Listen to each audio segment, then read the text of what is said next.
This is the culmination of 3 very long weeks for our community. For the first night in 19 days, residents of Austin will rest a little easier. The man believed to be responsible for terrorizing their city is now dead. Investigators say they were able to zero in on the suspect, 23-year-old Mark Anthony Condit, before dawn today. We ultimately located the vehicle that this suspect was known to be driving, and in fact we found that at a hotel right up the road here in Round Rock. As they work quickly to set up a perimeter and assemble a SWAT team from the Austin Police Department, Condit actually exited the hotel, got into the vehicle, and drove away. Quietly, police began to pursue the vehicle. The vehicle ended up stopping in the bar ditch on the side of the road behind us. As members of the Austin Police Department SWAT team approached the vehicle, the suspect detonated a bomb inside the vehicle, knocking one of our SWAT officers back, and one of our SWAT officers fired at the suspect as well. A massive explosion knocks them backwards, blows out all the windows of the car, and kills Condit. You heard he was dead. What were your initial feelings? I was just glad it was over. That's all. Honestly, I was glad it was over. I'm glad we did everything we did. We did our job, and we did it the best way that we could. Tonight, new details are emerging. We have, at this point, located a recording that the suspect in this incident made, which shed light on Condit's motive. It was a confession. What I can tell you, having listened to that recording, it is the outcry of a very challenged young man talking about challenges in his personal life that led him to this point. Authorities say that on the recording, Condit described in detail the 6 bombs he constructed and the 7th device that he detonated on himself this morning. The bombings, which killed 2 and wounded at least 5, began on March 2nd. At 6:55 a.m., 39-year-old Anthony House was killed after picking up a package dropped off at his front door. Just 10 days later, a few miles away from that first bombing, we got 2 people down. It looks like 1 in the door and tray. Another deadly blast from a planted package. This time, 17-year-old Draylon Mason was killed, his mother critically injured. And his neighbors horrified. I saw an ambulance with my neighbor on the stretcher. And so that was very terrifying for me. 5.5 miles away, another explosion. Just a few hours later, another planted bomb critically injuring a 75-year-old woman, Esperanza Herrera. All of a sudden, we just heard an explosion, and I just felt it like move the ground. Police evacuated the neighborhood, putting small children on buses. You need help? And alerted everyone not to touch any suspicious packages. We've got a pattern of incidents that have occurred in this community over the past 10 days, and so that we believe are related. 6 days later, just a mile away, a 4th bombing and a possible new tactic. A bomb rigged to a tripwire. The victims this time were 2 unsuspecting bicyclists, Will Grote and Colton Mathis. Then yesterday, that 5th bomb detonating in a FedEx facility.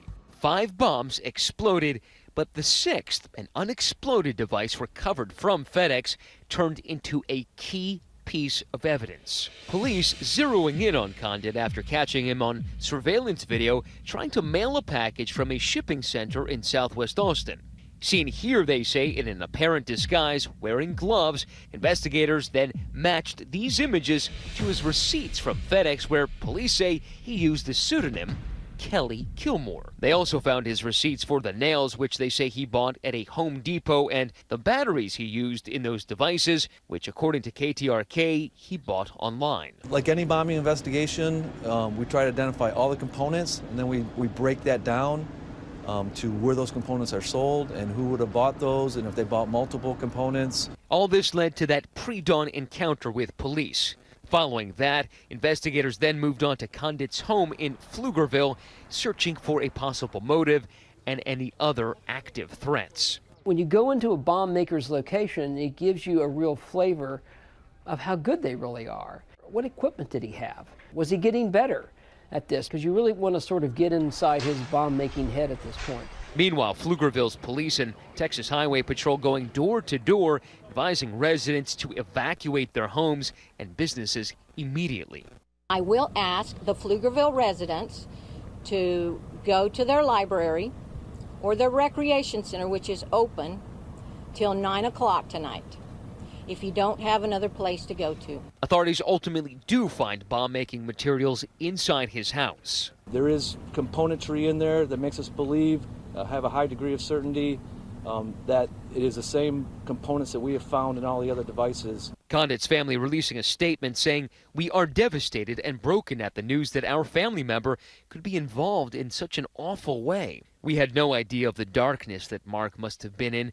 Right now, our prayers are for those families who have lost loved ones, for those impacted in any way, and for the soul of our Mark. We are grieving, and we are in shock." Is it your understanding that he built these bombs before the bombing spree happened, or was he doing it sort of based on your investigations to try to stay one step ahead? So it's a little hard, we know when he bought some of the components. We don't know when he bought every single one of the components, so it's hard to say whether he was building them along the way or he built them and, so to speak, had them on the shelf.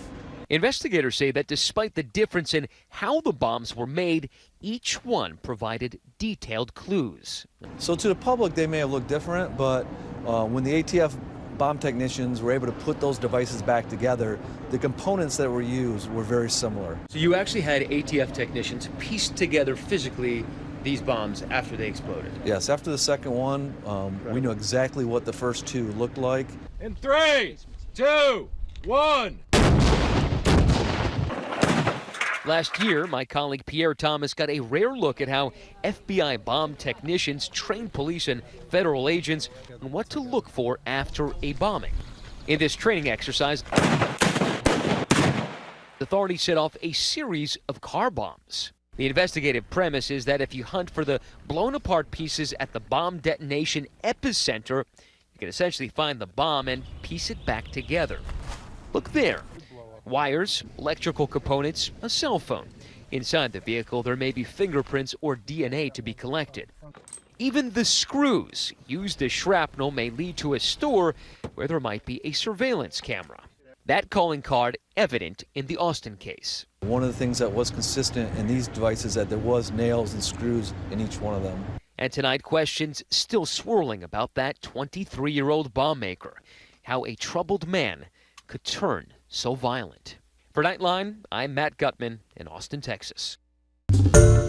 Hi everyone, George Stephanopoulos here. Thanks for checking out the ABC News YouTube channel. If you'd like to get more videos, show highlights, and watch live event coverage, click on the right over here to subscribe to our channel, and don't forget to download the ABC News app for breaking news alerts. Thanks for watching.